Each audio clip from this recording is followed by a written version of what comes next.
മലപ്പുറത്ത് പേവിഷബാധയേറ്റ 5.5 വയസ്സുകാരി മരിച്ചു. മരണം കോഴിക്കോട് മെഡിക്കൽ കോളേജിൽ ചികിത്സയിലിരിക്കെ.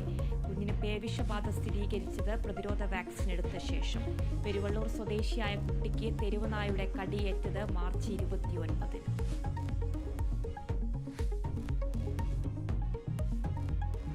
പഹൽഗാം ഭീകരാക്രമണം നടത്തിയ ഭീകരർക്കായി തിരച്ചിൽ തുടരുന്നു. ഭീകരർ എത്തിയത് അന്താരാഷ്ട്ര അതിർത്തിയിലെ മുള്ളുവേലി മുറിച്ചുകടന്ന്. ഇന്ത്യയിൽ കടന്നത് 1.5 വർഷം മുമ്പ്. പാക് ഭീകരരായ അലിഭായ്, ഹാഷിം മൂസ എന്നിവരെ ദൃക്സാക്ഷികൾ തിരിച്ചറിഞ്ഞു.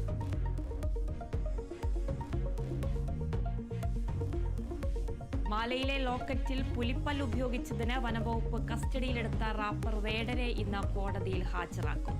ലോക്കറ്റ് ആരാധകൻ സമ്മാനിച്ചതെന്ന വേടന്റെ മൊഴി. വേടനെ കസ്റ്റഡിയിലെടുത്തത് കഞ്ചാവുമായി പിടിയിലായതിന് പിന്നാലെ.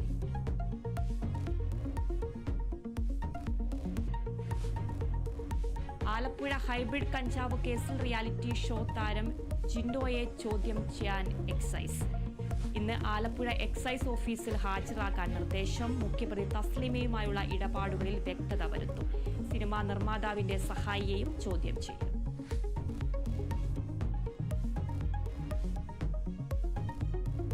ഷാജിയൻ കരുണിന് വിട നൽകാൻ കലാകേരളം. രാവിലെ 10 മണി മുതൽ Thiruvananthapuram കലാഭവനിൽ പൊതുദർശനം.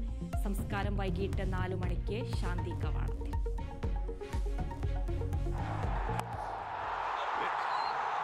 Deep mid-wicket, over him. 100 of just 35 balls. It's the 14-year-old boy.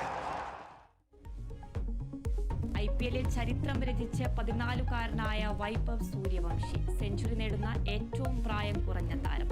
രാജസ്ഥാനായുള്ള century നേട്ടം 35 പന്തിൽ. IPL-ൽ ഇന്ന് കൊൽക്കത്ത ഡൽഹി പോരാട്ടം.